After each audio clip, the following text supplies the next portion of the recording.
Chapter 5, Mishnah 5.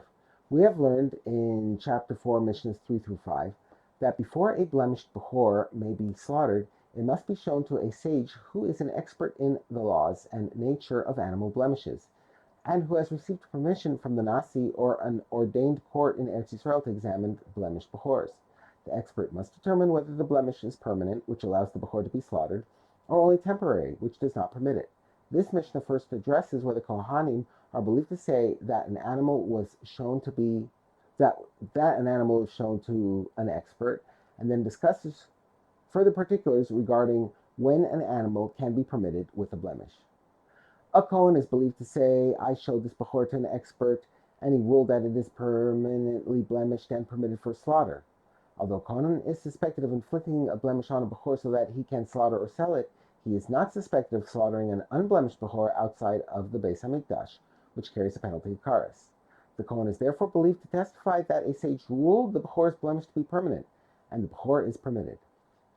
All Jews, Kohanim, Levim, and Yisraelim, are required to set aside one of every 10 animals, cattle, sheep, and goats, that are born in their herds each year as meiser. This animal is brought by the owner as a korban in the Beis Hamikdash.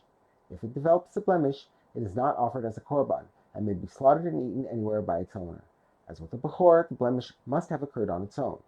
The Mishnah addresses who is believed to testify about the blemish of meiser animals.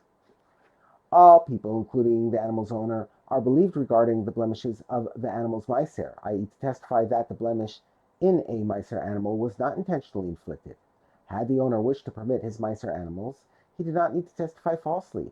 He could have simply inflicted a blemish in all the animals of the herd before designating every 10th one as meiser.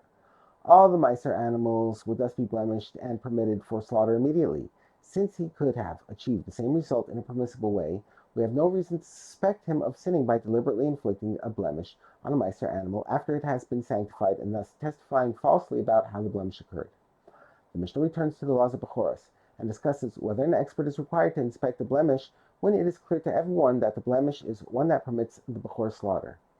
If a Bechor has an obvious blemish, such as its eye was blinded, or its foreleg was cut off, or its hind leg was broken, it may not be slaughtered by the authorization.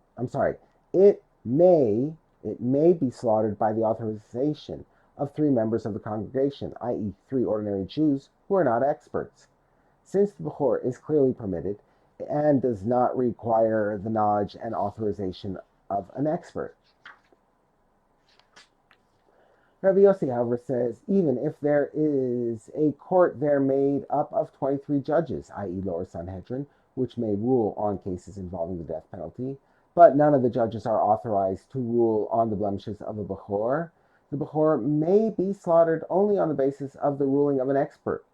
According to Rabbi Yossi, even an obvious blemish must be shown to an expert before the Bechor may be slaughtered.